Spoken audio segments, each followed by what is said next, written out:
Hi everyone, welcome to another PixelStudio Academy webinar training session.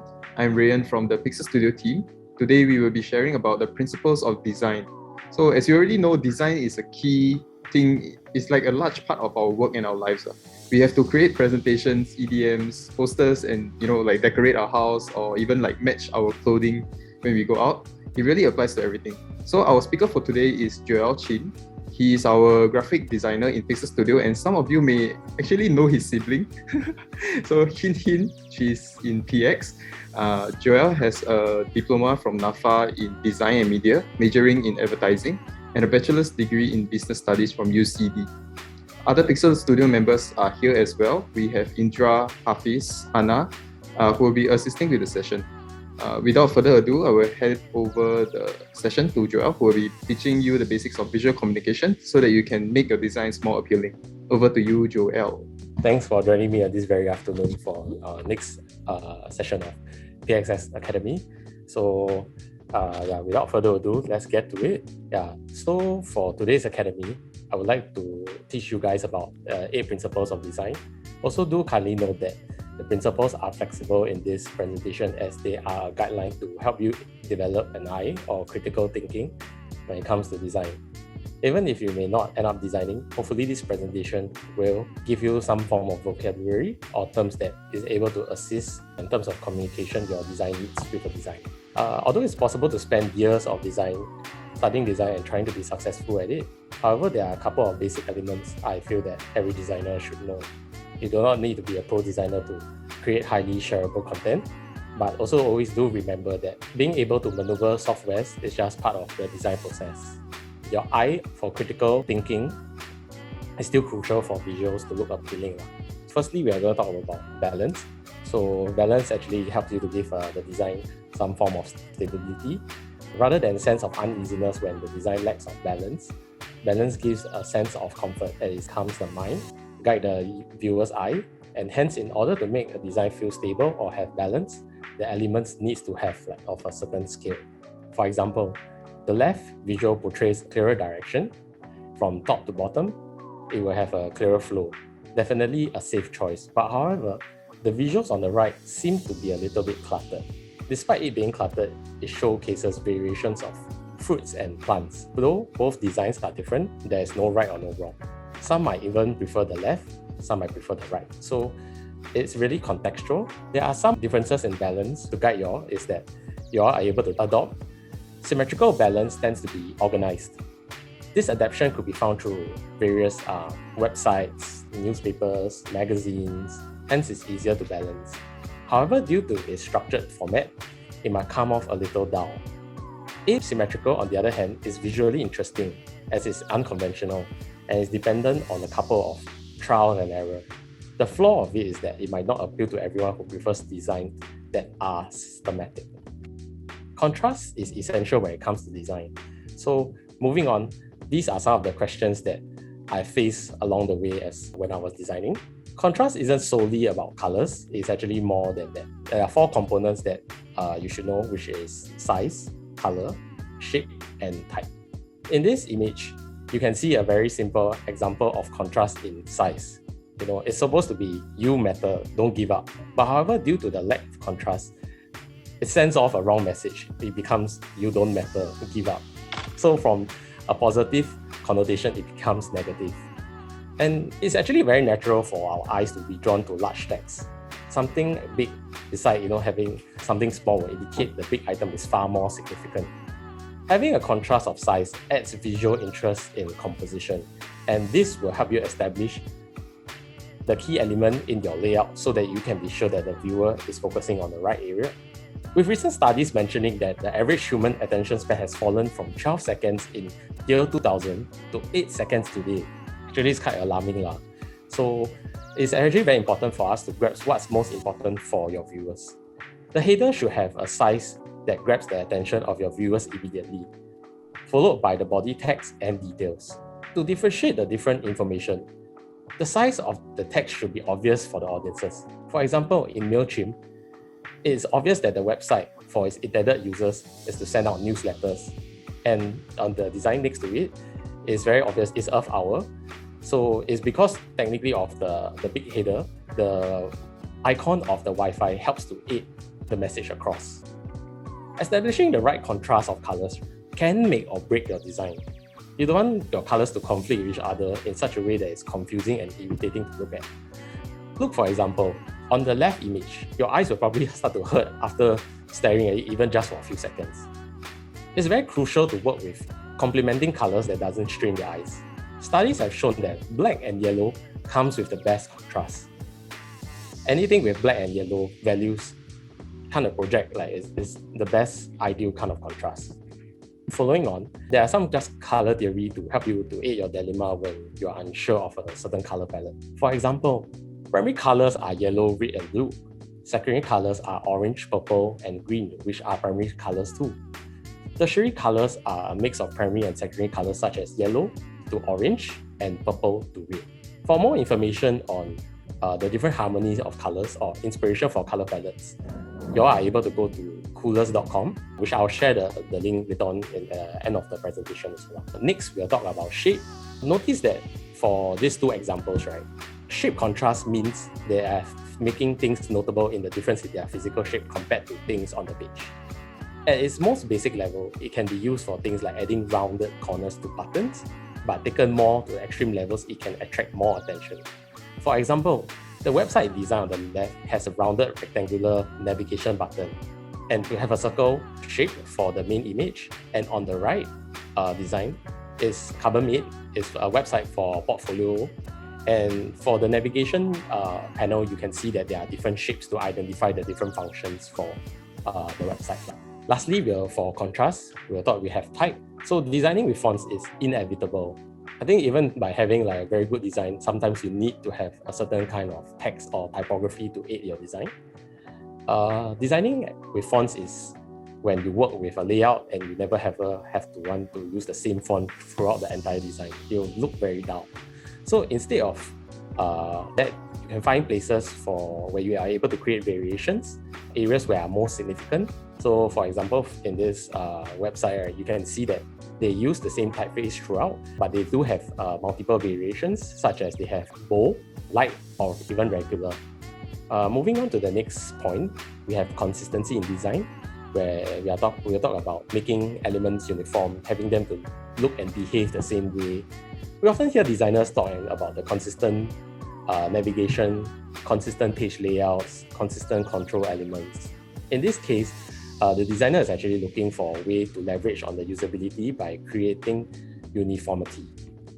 So these are also some of the feedback that some people actually relay to designers, that the colors differ too much, there's just too many fonts, the elements don't look like they are related at all. For consistency, we'll talk about this three portion, which is typography, space, and visual elements. Look at this image.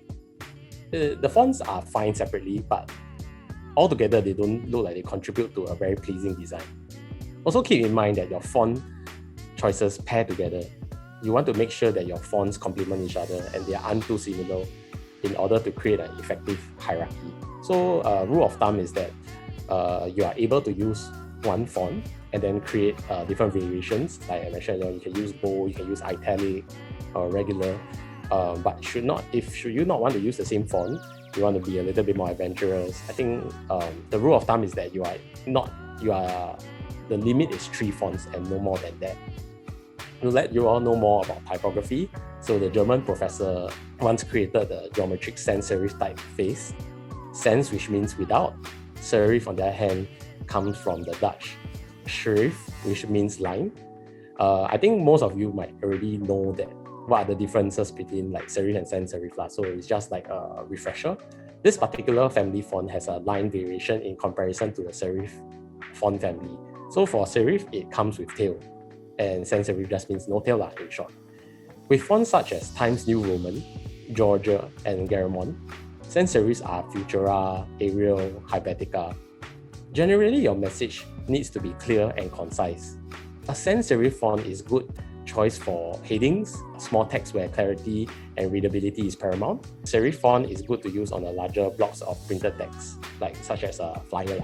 So for this, designers use serif fonts where they want to convey a formal or authoritative personality for a brand. For example, look at Times magazine. The font alone on the magazine immediately brings this image to your mind that it has some kind of historical impact of the company. So when using serif fonts, people would like to go for a more formal look, like a vintage kind of outlook. Yeah, and on the other hand, sans serif is simple and clean with crisp lines, soft curves. I would say fonts that are more approachable.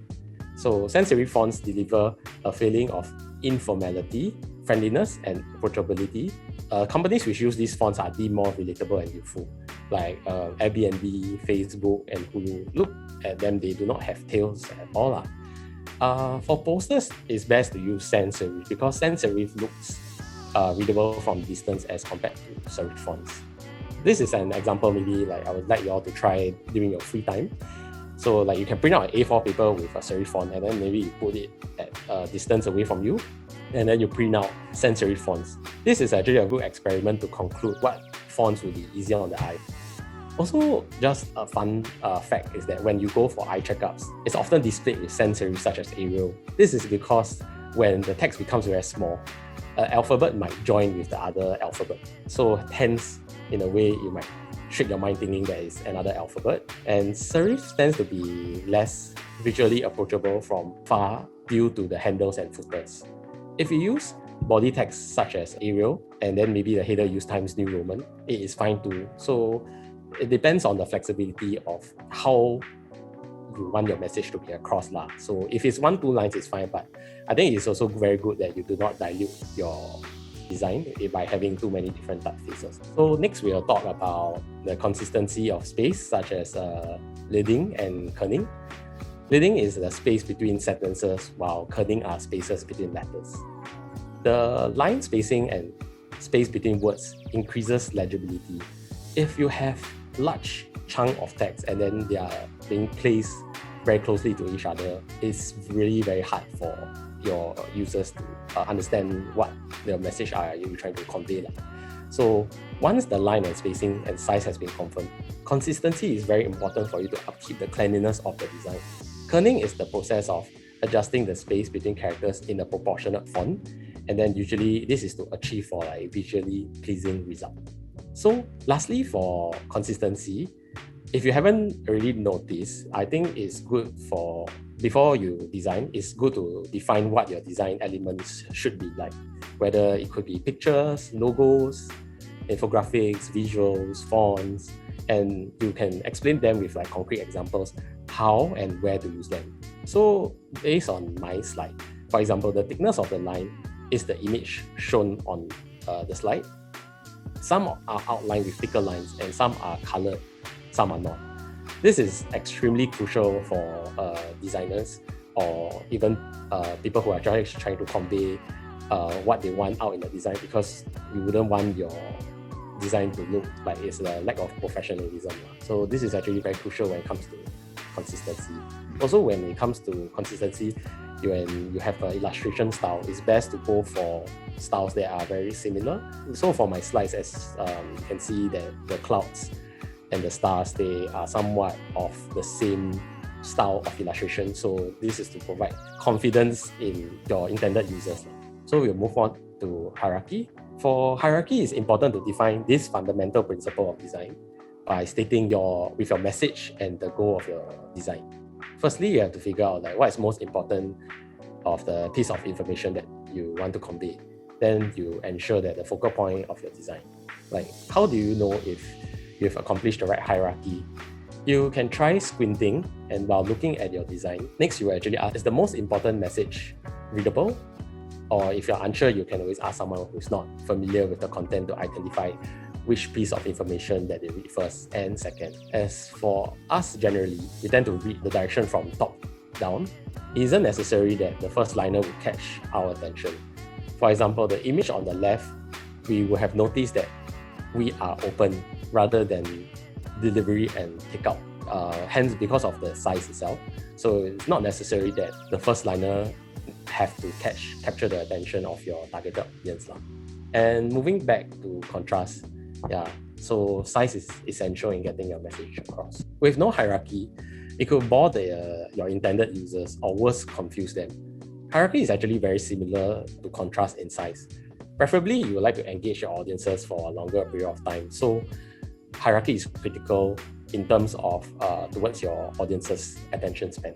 Another important principle of design is repetition. When one or more design elements recur on a page or throughout an entire site, as you design more complex or larger projects, you will find yourself repeating certain elements that helps to create familiarity and understanding. In the image shown in the slides, you can see that for each screen, there's a certain element that repeats throughout. So on the left, you can see they repeated the font, style, modern. For the right, they are trying to convey volleyball team tryout, so they have this repetition of the volleyballs behind the image. Not only it generates familiarity in design, but it looks visually appealing and it creates trust with the users, where it helps to establish the brand of the website or even the design. Repeated elements can range from icons to colors and more. Applying this principle brings the entire design to a cohesive system. Rhythm has a more complexity as compared to the previous principle, repetition, because repetition is and patterns are applied through the same element throughout a design. Whereas for rhythm, it's a visual tempo of combination of elements when used repeatedly, and with variation, it gives the feeling of organized movement. Rhythm is usually hidden in the works of art. In the example in the slide, you notice that the diagonal lines, they are arranged in a specific system, a specific pattern. Hence, this is the repetition of the elements with variation. So for space, the region, I just want to clarify that the region between the different design element is referred to negative or white space. This is the part of the design that doesn't contain anything at all. No images, no drawings, or no text, no whatsoever. The term spaces, right? Or rather, some people actually know it as white spaces, negative spaces. It can be kind of misleading because it's not a negative thing, nor it doesn't have to be white. It can be any color. It just means that white space refers to what you do not need to add and just leave it empty around within your design. It's one of the fundamental building blocks of design and is important as the elements you do include. Think of it as a diet. What you eat matters, but what you don't eat matters just as much. And for the last principle that I'd like to talk about is unity. Unity gives a design sense of harmony where it's both visually appealing. Unity is important because it gives the design a sense of harmony, both visually and conceptually. Everything appears to be in a proper place, and there's no jarring elements where you stand out in a negative way. You can achieve unity by making clear relationships with the visual elements. You can find unity even around us, like for example, school uniforms. It helps to establish unity amongst primary school and secondary school children. So because regardless of race, language, or religion, in a multiracial society like Singapore, it's very important for us to instill harmonious relationships between these particular ages. So for unity is just some factors that you all would like to consider. So you can use proximity, where it depends on the distance between the elements. If they are closer, technically once your intended user look at it, know that this belongs to a certain group. Or you can repeat it across your design, where it also instills unity in terms of repetition or even alignment, where if you align them accordingly with margin, it helps to portray unity in your design. I was browsing YouTube and I found a YouTuber named Satori Graphics, where he has a channel that improvises design. Based on design principles, look at this example by Gucci. This was the original image, and look at the design after he implemented the design principles. He increased the kerning of the subheaders, and with proper use of hierarchy, it looks way sophisticated. Next is the work done by him from Adidas.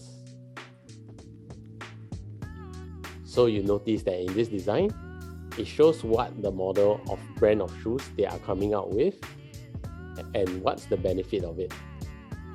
After him editing it, you can tell that with proper use of variation of fonts, use of negative spaces and hierarchy, he managed to display it in a much slicker and attention-grabbing design.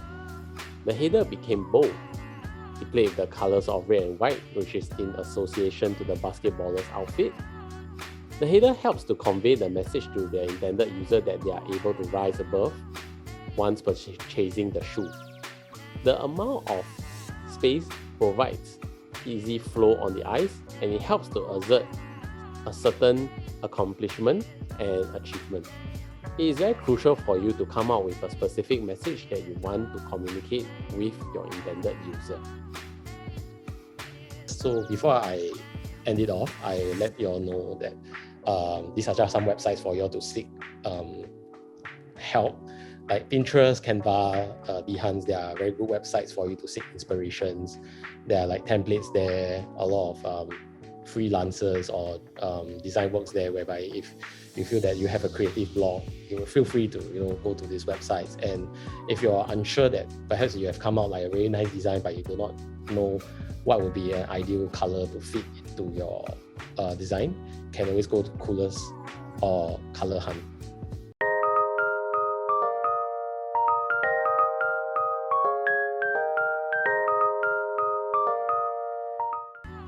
Thanks, Joel. So currently we got 3 questions in the Q&A chat. The first question is, hi Joel, what's the recommended font size for EDM or A4 poster? I think the rule of thumb is 16 pixels. There were some signs to it where in distance of where we always look to our screens, tablets, phones, or even laptops. I think there was a research that it was about 50 cm apart. So 16 would be the ideal size and no smaller than that. Yeah, I can send you the link if you need it lah. I actually created a slide for that, but I figured that it might be a bit too technical. So yeah, 16 is ideal. Okay, the next question is from anonymous attendee. He or she asks, if I am working with Chinese fonts most of the time, does the typography rule works the same? Especially serif and sans serif. Oh yes.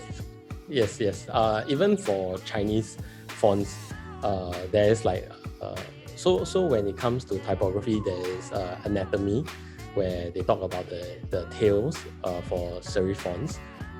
There's handle, there's footer. So for Chinese fonts, I would say that they are exactly the same. There is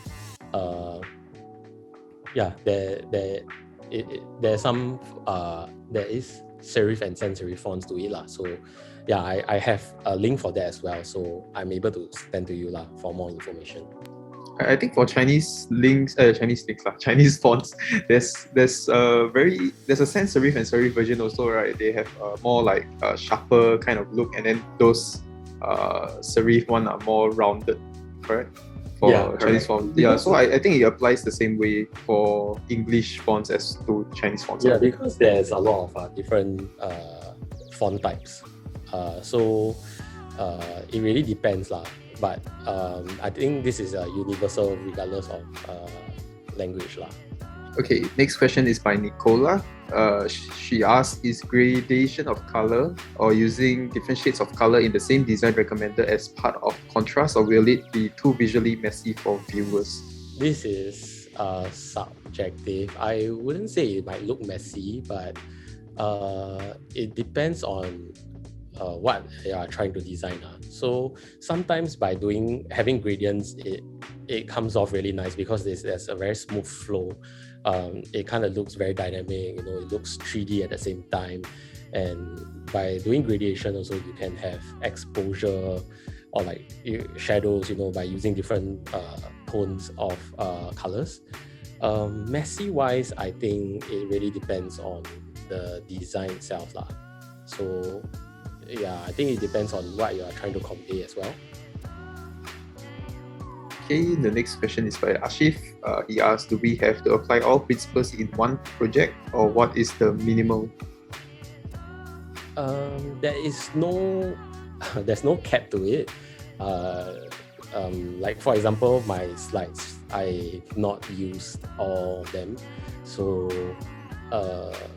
because design is very subjective, it's important for you to be flexible in that sense that there isn't one rule that rules all. So yeah, I think so long if you are able to get the message across and keep it concise, I think that is the priority of it. Yeah.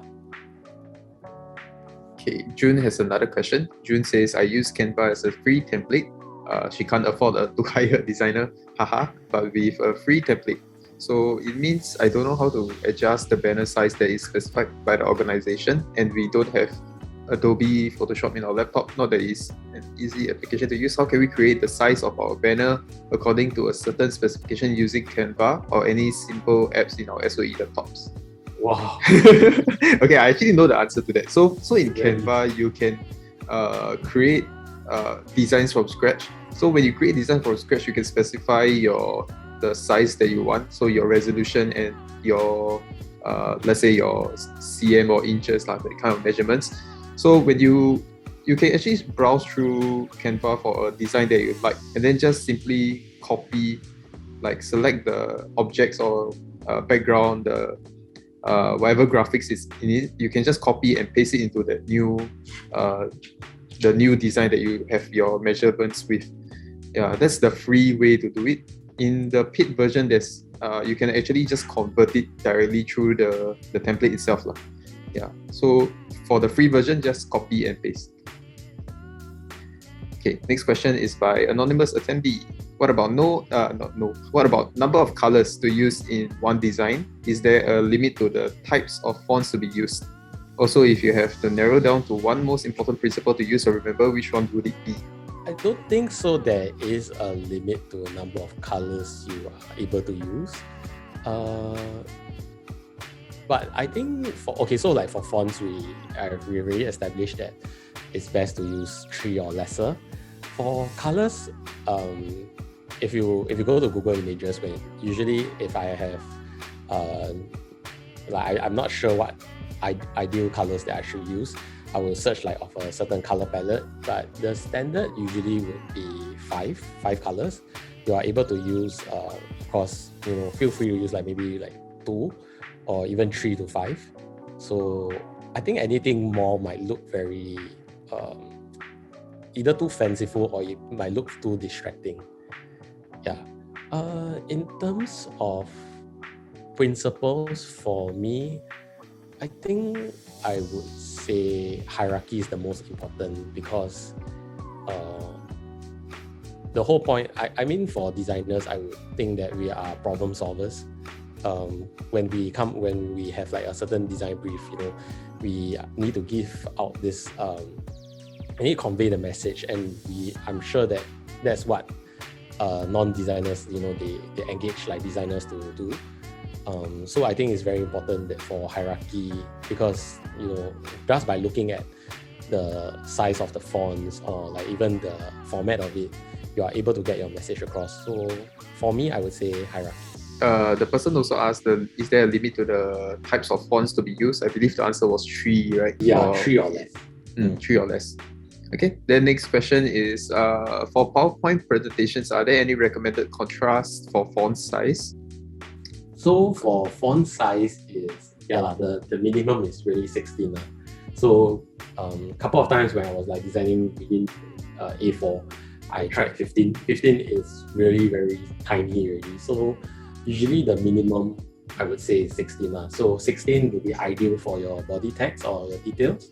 Header, definitely. So if you use the hierarchy in this sense, right, definitely you have to make sure that your header is maybe a good, 50 or even 30, and then maybe your subheader could be 20. So there is a very clear distinctive in terms of the differences in size.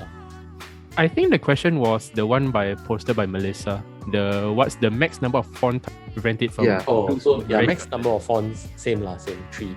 But however, if you feel that by having different types of fonts might look a little a bit distracting. So sometimes I also do use just one font, but I create a variation. So having bold and italic and maybe a light or a regular. Yeah. So, but I also do understand that some fonts when you download, there isn't a font family.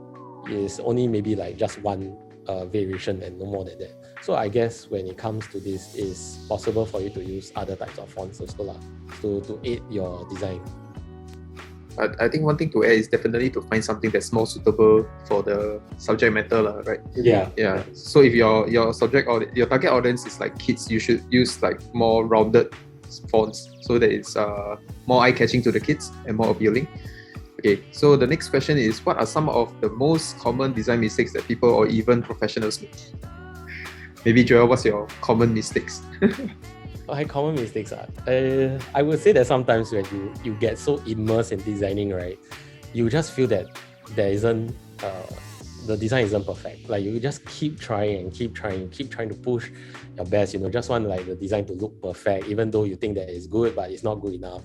And sometimes you tend to, it becomes like a wormhole, you just dive deep down, try to make things fancy, but you, at the end of the day, that's not needed.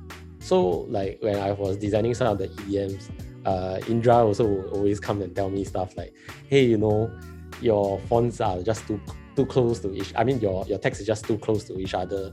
I would say that at the back of my head, I know it's very important to have a strong leading and what's that term again? Yeah, kerning. Yeah, I think it's very important to have these intact, but sometimes you are just so immersed in it and you tend to overlook. So I think this is a very important thing when it comes to design to take note. Yeah. I think one thing you mentioned about the design one is when you do too much, you actually clutter the design instead. Correct. So white spaces are really very important. If you think about it, for per se, if you are doing something say a fancy design, or you want things to look luxurious, if you look at all the high-end brands, you just have an image for visual purposes, and you just have the brand name. So these alone, there's a lot of white or negative spaces, and it's very simple, but yet it looks very luxurious . So if you're going for that look, then this is the basics. But however, if you're going for other types of design whereby you have more information to roll out, also do keep in mind that by having more white spaces, it helps to aid the eyes. It will look way more visually appealing rather than it being too cluttered. I think one good example is Apple's advertisements, right? So Apple, in their website, you can always see their product in a very big view, and then the bold words to highlight the key features of the product. Yeah, correct. But I mean that's white spaces. That's also because if you have a brand that's very established, you don't really need anything else to push the branding further. Yeah, it's to keep things simple and then get the point across more easily. Can I interject? Based on my experience in designing and looking at other people coming up with designs and things like that, especially for non-designers, right? One mistake is that they tend to end up using the wrong font choice that doesn't really go with the messaging. Rayan is smiling. I think he knows makes what sense.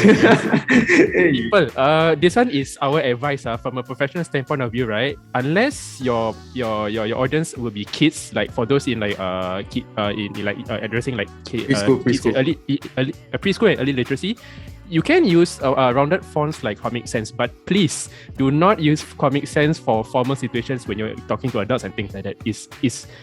In my opinion, that's one of the gravest mistakes that you can make as a designer. Okay, so the next question is by Ashif. Are there other considerations apart from the principles? Notice that your presentation slides is very cheerful and may be appealing to kids. Was there any reason? I think that's a very good question, Ashif. Joel, what's the answer? Because, firstly, the topic, right, it's kind of so like we do know that design is subjective, and for design of principles, right, is there's some science to it lah. It's some form of guidelines to aid or guide you in how you should design a certain artwork lah. I understand that the whole topic can sound really very dry and a bit technical even. So the visuals were somewhat to help you comprehend the technicality further lah. Because I think if I were to use, I don't know, machines, to illustrate, it might seem a really, I don't know, too dull. Yeah, the colors is really to just, anyway, it's a Friday, and all of us are like working from home, and I think like some of us are very overwhelmed. We have like family and work, and I think at this point in time, all of us are like working very longer hours. So this was part of my consideration when I was designing the slides lah. Yeah, sorry, just to add go guys.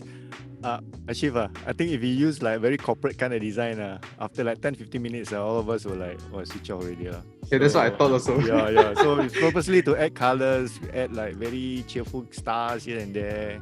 It plays a part lah. Yeah, because technically principles design, there are other principles of designs which can be much more technical, and to break the monotony, and all these kind of things, we need to adjust a bit lah. And what Joel mentioned is a Friday kind of thing, so relax and chill and enjoy. And good questions from everyone. We have 15 minutes more, so if you have a few more questions, keep them coming into the Q&A. If not, let's go to the quiz. Yeah, to reinforce learning. Come, let's share the quiz. So to address to Ashif early on, so Joel's choice is also a sort of design principle itself, if that answers your question. Yeah. I think one thing you can take away is also rules are meant to be broken. Exactly. So some rules don't need to follow, I guess. I'm sure you all know that also, right? Yeah, design, you don't have to use all the principles. For me, my priority is when I look at something, it has to be nice in terms of contextually to what we are with the message and the feel of the production. For example, like a corporate video, it has to be very professional, and it's a video for kids. You have to be very cheerful and stuff like that. And all the design elements must flow nicely to it. And once you have a look at it, okay, this is for this intended audience, and I feel good looking at it. That's harmony. So you don't have to use all the principle of design. Use those that's relevant. And in design, it's very subjective. Even seasoned designers themselves, they need to get inspiration. And part of the hard work is actually the research part, coming out with the brief and the starting point. That's the difficult part. We ourselves need some inspiration by looking at other people's work, and we tweak here and there. That's how we get the inspirations from, right? Yeah.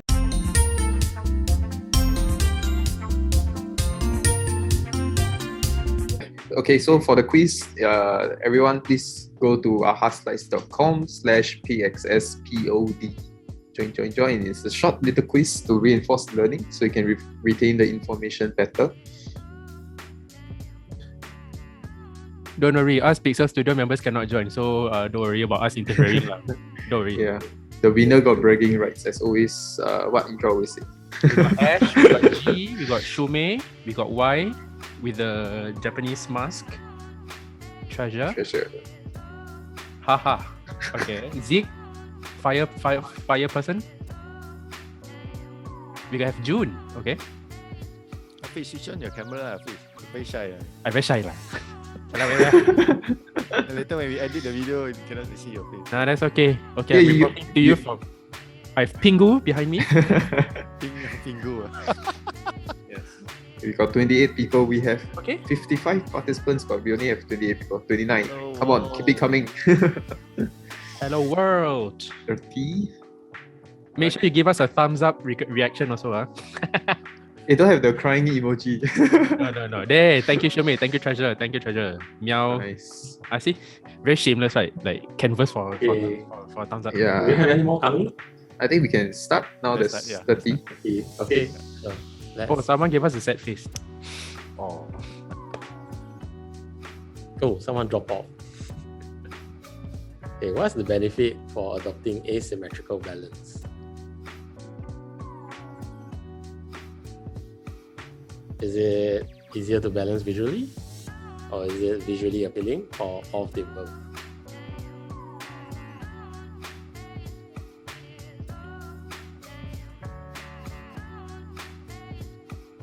Oh.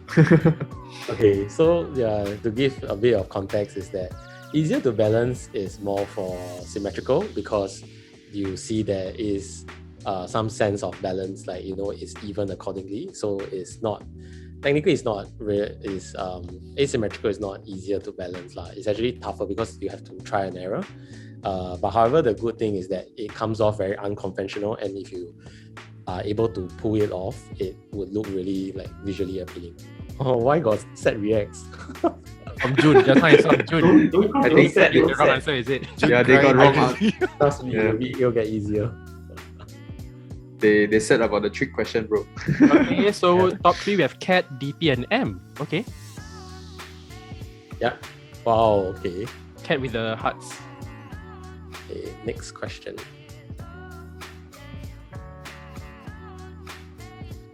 It's not recommended to use too many fonts in your EDM. What is the recommended maximum number of fonts that you can use for your design? Is it 3 or is it more than 3? I think this one giveaway, say a lot of times. Yeah, please don't disappoint me. Oh, that's Nice. Wow. wow. Okay. One got tricked there. Hey, why you all laugh, What's all God. this laughing? One got tricked and then 2 didn't answer. Nice. Couple of cats in the lead. So terrible, you all laugh. Okay, third question. Select the sans serif font.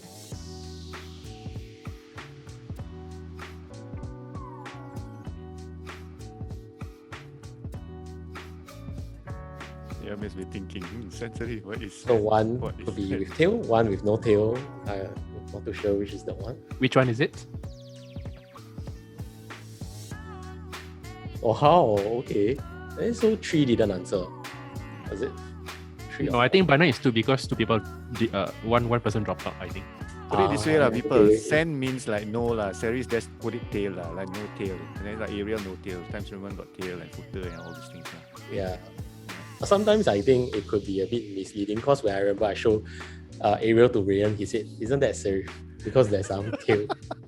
Like, okay. Then he guessed like me until like, I have to go Google. Is it sans serif or serif?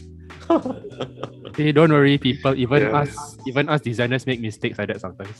Yeah, yesterday one of the things that I mentioned to Joel also is like in like for these serif fonts, you usually use it in professional sense, like in like newspapers, magazines. But if you think about it, it's for professional wise, we also use like Arial and like Calibri for our documents. So it really depends lah. It's how professional you want it to look. Because like he mentioned, serif fonts do give that kind of historical look to it as well. Yeah. Okay, following on. Wow, very competitive. Oh, DP took over. I wonder who DP is. Wow. Okay. Okay, the fourth question. Are white spaces white in color? Oh, you see, someone already gave the surprise face.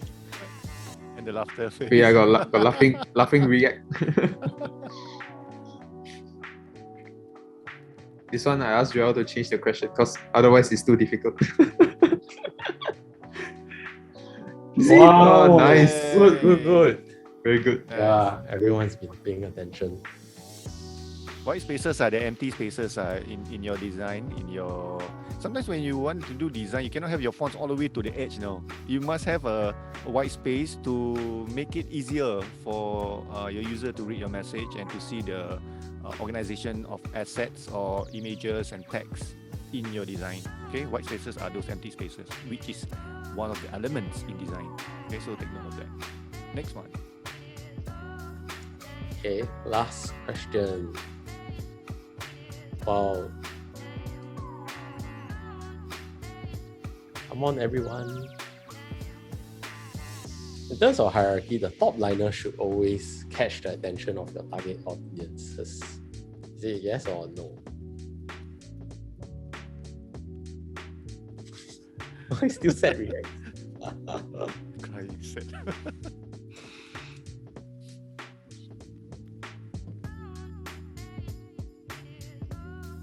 Oh, Almost half.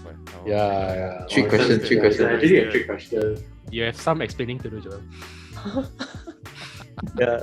So yeah, in reference to my slides, when we were talking about hierarchy, we were talking about like this cafe or this restaurant that says now open. So that was actually the second liner, but it caught the attention of everyone because of the size itself. So it's not necessary that the top liner should always be the one that catches the attention of your audiences. Usually size matters for design. It will capture most of the attention. So your important message or messages in that poster or EDM should be generally huge. Yeah. Or in a different color or in a different font. Right? That's how you can go around it. Okay, let's see who's the winner. Who's the winner? Cat with the hearts, or is it Oh, wow. Me? Seriously, wow. Who's me? Everyone's a winner. Everyone's a winner! Yay! Everyone's a winner. Wow. Oh, I think. Wow, Shumei came up from second place. Yeah, and Very good, very good, very good. Shumei was, I think an intern. I think. Yeah. I think Jane. Not bad, yeah. So wow, it's very amazing. Very good, very good, very good. Guys, there's two more Yeah. questions. There's two more questions from the Q&A. One is from June. June has another question. She asked that at NAS, most of our talks are on heritage or history matters, but I feel using Sephia is always used for such designs. Are there ways to present history content? Like maybe you can recommend a few other kind of like colors that they can use. I think in this case, I might be a bit biased because I love the color teal. So I think in terms of this, so I think if I do not have anyone to ask, usually I'll go to the colors inspiration websites like Coolers or like Color Hunt. They are able to offer a couple of inspirations, but for this personally, I think I would like to use the color teal, a darker kind of teal. I guess because to me that it comes off really cool, and I think there's some sensing of there's some heritage behind it because of the tone of it. So I think this is one conflict I think most designers will have, is that we are trying to break free from the norms now. Yeah, because if you are just going to come out with another color that's like sepia, it's just going to be, it's not going to look new, it's not going to look fresh. People are just going to question like, oh, so how is this different from like the previous design, like other agencies or people or the designers have actually come up with. So I think it's important to always try to push the boundaries by using different colors, but also have a very good explanation behind it. June, you can also use other graphics, to represent heritage and history. For example, there was one slide that I used. I use bright colors, bright blue, bright red, black, white. These are all like young colors, so-called. But the image that I use is like old cassettes, VHS tapes, and I use those as the graphic, which blends in with these bright colors. So it makes the heritage concept and history concept fresh. So besides using colors, principle of design, there's more to it. It's not only colors. You can use other assets like pictures. Okay, yeah, that's one way you can approach it. Okay, so for the next question, how much overlap or similarity is there between design principles and advertising principles? It's all under the umbrella of marketing and publicity. So it will overlap. In terms of advertising, you need design. It's part of the same umbrella. It's all under publicity, and so whatever you learn today, you can actually use it for advertising as well. right? Advertising, there's some other principles which we are not going to touch because we're not talking about that today. So, but it overlaps. Whatever you learn in terms of principles of design that Joel has shared will be relevant in advertising as well, because this is how you show or how you bring your message across to people, which falls under the same umbrella of marketing. Yeah, I think to add on to what Indra has mentioned, so I did talk about typography. So, but for advertising, it's a little bit more precise because part of it comes from copywriting. So, copywriting also you have to follow through with the principles of design of typography. So, some part of it actually does overlap. So, yeah, at the end of the day, we fall back to the same parent umbrella of marketing. Okay, so thank you all for joining us today. We hope you've learned some new tips and tricks on design, and hopefully it'll benefit you in your work and your lives. If you want to see more of such content, do check out PixelStudio's YouTube channel. We have lots of webinar and training videos there. Before you go, please help us by filling in our feedback form and tell us how we've done and what you'd like to see in future webinars. Thanks, Joel, for hosting this presentation, and the PixelStudio team for helping with this session. As always, stay home and stay safe. Bye-bye.